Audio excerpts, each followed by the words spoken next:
Friendship will become hatred and brotherhood will become betrayal. और इसी के साथ शुरू होता है हाउस ऑफ द ड्रैगन का पहला सीजन और इसका पहला एपिसोड बिल्कुल आपको गेम ऑफ थ्रोन्स की पूरी वाइब दिलाएगा। और इसमें ड्रामा, सस्पेंस, बिट्रेयल, थ्रिल एक लेवल ऊपर जाने वाला, because there are no Baratheons, no Lannisters, no Starks, they are the ruling dragons, they are the Targaryens. और यहाँ पे हमें जो स्टोरी देखने को मिलती है किस तरीके से जो टारगेरियन अपनी जो डायनास्टी का रूल, जो कमांड है वो सौंपते हैं विसेरियस टारगेरियन को। और विसेरियस टारगेरियन का रूल जो है वो सेटअप हुआ है 172 साल पहले, जब यहाँ पे डेनेरियस टारगेरियन बर्थ हुआ था, उसके 172 साल पहले की ये स्टोरी है। और किस तरीके से विसेरियस भी अपने एयर को सिलेक्ट करने में नाकाम रहे हैं, जिस तरीके से जो टारगेरियन, उनका कोई प्रॉपर सक्सेसर नहीं था, उनका कोई बेटा नहीं था, क्योंकि बेटों की ऑलरेडी डेथ हो चुकी थी। तो सेम प्रॉब्लम वहीं यहाँ पे विसेरियस फेस करते हैं। और उनकी डॉटर रेनेरिया टारगेरियन होती है और उनका एक ब्रदर डेमन टारगेरियन होता है, जो कि यहाँ पे सक्सेसर की रेस में आगे होते हैं या फिर फर्स्ट कंटेंडर्स होते हैं। लेकिन यहाँ पे क्या ऐसा होता है,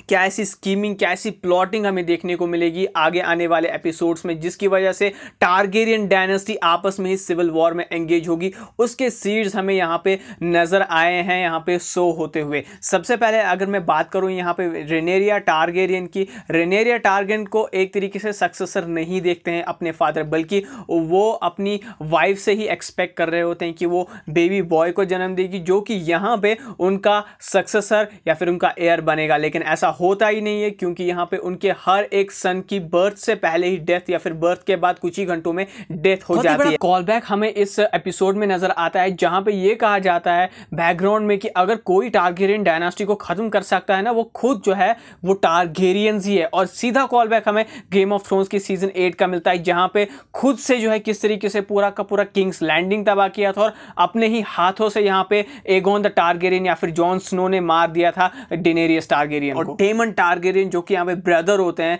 और जिनका ब्लड रिलेशन या फिर ब्लड बॉन्ड विसेरियस के साथ और भी ज़्यादा स्ट्रांग होता है, वो कहीं ना कहीं यहाँ पे उनके माइंड में जो कॉन्स्पिरेसी रहती है, किस तरीके से उन्होंने यहाँ पे अपने इन्फ्लुएंस के अंडर रखा हुआ है रेनेरिया टारगेरियन को, या फिर किस तरीके से वो पूरी तरीके से एक गोल्ड क्लोक वाली आर्मी फॉर्म करते हैं, यानी कि स्टी वॉच की आर्मी फॉर्म करते हैं, जो कि यहाँ पे बीच चौराहे पे लटका के रख देती है हर एक मुजरिम को। किसी का सर कटता हुआ हमें दिखाई देता है, किसी का हाथ, और किसी का पता नहीं क्या क्या कट रहा है, मैं यहाँ पे नाम भी नहीं ले सकता। वैसा कुछ हमें ब्रूटैलिटी डेमन टारगेरियन की तरफ से, यानी कि अल्टीमेट टेरनी वो यहाँ पे की तरह यहाँ पे रूल करते हैं, जिस तरीके से जॉफरी रूल या फिर जिस तरीके से सर्सी रूल किया करती थी किंग्स लैंडिंग पे, वैसा ही कुछ हमें यहाँ पे डेमन टारगेरियन के साथ देखने को मिलता है। लेकिन उसके इस बर्ताव से जो यहाँ पे मेस्टर्स होते हैं या फिर क्वीन ऑफ मास्टर या फिर मास्टर ऑफ लॉज या फिर जो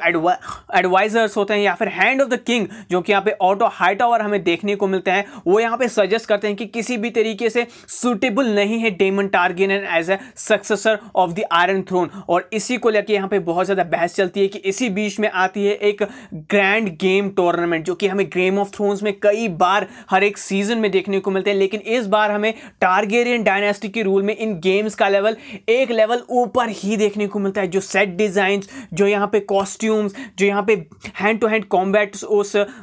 गेम्स में देखने को मिलते हैं या फिर through out the first episode हमें देखने को मिलते हैं, एब्सोल्युटली रिमार्केबल। और इसी गेम्स के दौरान हमें यह पता चलता है कि अब विसेरियस की वाइफ जो है फाइनली एक हेल्दी बेबी बॉय को यहाँ पे जन्म देने वाली है। लेकिन होता क्या है, वो बेबी बॉय जो है जन्म तो लेता है, लेकिन यहाँ पे विसेरियस की वाइफ मर जाती है, जिसके बाद सारा का सारा किंगडम जो है वो अल्टीमेट मॉर्निंग में चला जाता है। चाहे वो इस सब के बावजूद भी यहाँ पे जो है स्कीमिंग और प्लॉटिंग स्टॉप नहीं होती है, क्योंकि even the hand of the king ये चाहते हैं कि उनकी बेटी जो है वो क्वीन बने या फिर वाइफ बने यहाँ पे विसेरियस की, जो कि यहाँ पे उनको अपना नया सक्सेसर दे। और कहीं ना कहीं वो भी प्लॉटिंग स्कीमिंग डेमियन के अलावा करें। लेकिन डेमियन से एक बहुत ही बड़ी गलती तब हो जाती है जब वो अब मॉर्निंग के दौरान जब वो एक टोस्ट रेस करते हैं उनके विसेरियस के डेड सन इनकी बेलन टारगेरियन के लिए, तब वो ये कहते हैं कि वो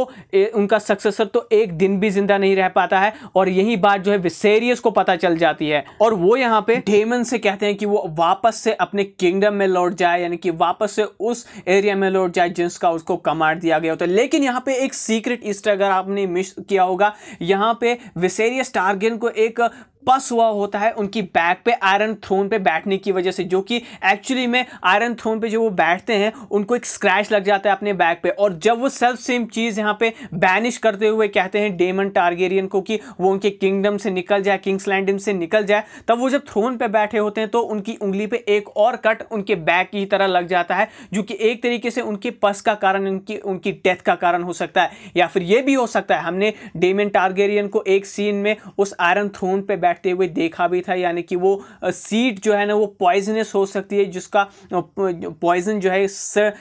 धीरे धीरे एक स्लो डेथ की तरफ बढ़ाएगा विसेरियस को, और अल्टीमेटली जब उनकी डेथ हो जाएगी तो डेमियन अपनी कॉन्स्पिरेसी जो है वो आयरन थ्रोन के अगेंस्ट या फिर टारगेरियन डायनास्टी को हथियाने के अगेंस्ट यूज करेगा, और अल्टीमेटली यहां पे पूरे किंगडम के सामने अनाउंस करते हैं as an heir, as an official successor Rhaenyra को विसेरियस टारगेरियन की वो अगली क्वीन होने वाली है। लेकिन इससे पहले वो उन्हें सेपरेटली एक ज्ञान देते हैं। ज्ञान क्या देते हैं कि क्या लेगेसी रही है टारगेरियंस की, और उस लॉन्ग नाइट के बारे में, या फिर उस नाइट किंग या फिर व्हाइट वॉकर्स के बारे में वो वार्न करते हैं उन्हें कि किस तरीके से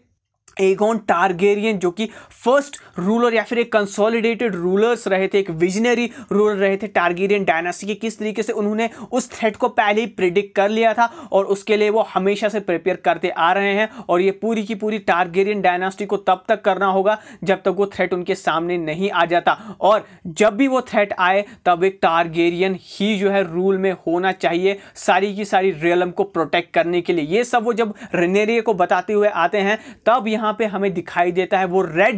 डैगर या फिर वो वेलेरियन स्टील का ड्रैगर, जिसकी मदद से आर्या स्टार्क ने किल किया होता है द नाइट किंग को यहां पे गेम ऑफ थ्रोन्स के सीजन 8 में। हमें बताती है कि टारगेरियंस मैड नहीं थे, वो एक विजनरी थे जिनको हर एक फ्यूचर की चीज के बारे में एक परफेक्ट अंदाजा था। लेकिन जब हर एक लॉर्ड फील्टी स्वोर करता है यहां पे अपनी प्रिंसेस या फिर होने वाली क्वीन के सामने, epic music game of thrones का जब वो किक इन होता है और यहां पे बर्मंड बराथियन, रिकॉन स्टार्क, इनके हाउस ऑफ स्टार्क से या फिर हाउस ऑफ बराथियन से सारे के सारे लोग यहां पे फील्टी स्वेयर करते हुए हमें नजर आते हैं। वो क्या सीन था, बिल्कुल गेम ऑफ थ्रोन की याद हमें दिला रहा था। और एंड में यहां पे डेमन जब अपनी टेरिटरी के पास वापस लौटने वाले होते हैं, एक और ड्रैगन देखने को मिलता है। यहां पे रेनेरिया के भी जो एंट्री होती है वो ड्रैगन के ही ऊपर होते हैं, और कुल मिलाकर यहां पे हमें ड्रैगन्स के ज्यादा सीन तो नहीं देखने को मिले, लेकिन हमें यह जरूर पता चलता है कि जो भी सिविल वॉर यहां पे टारगेरियन के आपस में होने वाली है ना, for the tussle of power, वो बहुत ही एपिक होने वाली है और वो ड्रैगन वॉर ही होने वाली है। और किस तरीके से यहां पे टारगेरियंस के पास इस वक्त या फिर 200 साल पहले 10 ड्रैगन्स थे, और कहां 200 साल के बाद जो है उनके पास एक भी ड्रैगन नहीं बचा था, और उसका रीजन क्या था, यही सीजन हमें बताएगा कि क्या हुआ था आने वाले सालों में या फिर आने वाले सीजन में क्या होने वाला है। तो पहला episode story point of view के हिसाब से काफी जबरदस्त तरीके से प्रोग्रेशन हुआ। ऐसा एक मूवमेंट भी नहीं था जैसा कि हमें गेम ऑफ थ्रोन्स के पहले सीजन में लगा था कि यार ये स्लो बर्न है, स्टोरी स्लोली आगे बढ़ रही है, लेकिन इस सीजन में स्टोरी पेस से आगे बढ़ी है। हालांकि अभी बहुत कुछ रिवील होना बाकी है, अभी बहुत कुछ चीजें जो है प्लॉट के बारे में, स्टोरी के बारे में हमें आगे और पता चलेगा, लेकिन जिस तरीके से स्टोरी इस सीजन के पहले एपिसोड में प्रोग्रेस हुई है, रिमार्केबल था। जो सेट डिजाइन, जो वीएफएक्स, जो ड्रैगन्स आपको देखने को मिलते हैं बिल्कुल एपिक देखने को मिलते हैं, और किस तरीके से अब डेमियन जो है पूरी की पूरी टारगेरियन डायनास्टी का फ्यूचर बदल के रख देंगे अपनी उस हेट्रेड की वजह से जो कि उनकी ब्रदर के लिए उनके दिल में पैदा हुई है। ये देखने लायक बात होगी। तो गाइस, आपने क्या यहाँ पे हाउस ऑफ ड्रैगन का पहला एपिसोड देखा, मुझे कमेंट सेक्शन में अपने थॉट्स जरूर बताइएगा। अगर आपको ये वीडियो पसंद आया तो इस वीडियो को लाइक करें, शेयर करें, चैनल को सब्सक्राइब करें। मैं मिलता हूं आपसे नेक्स्ट वीडियो में। Till then take care and be marvellous.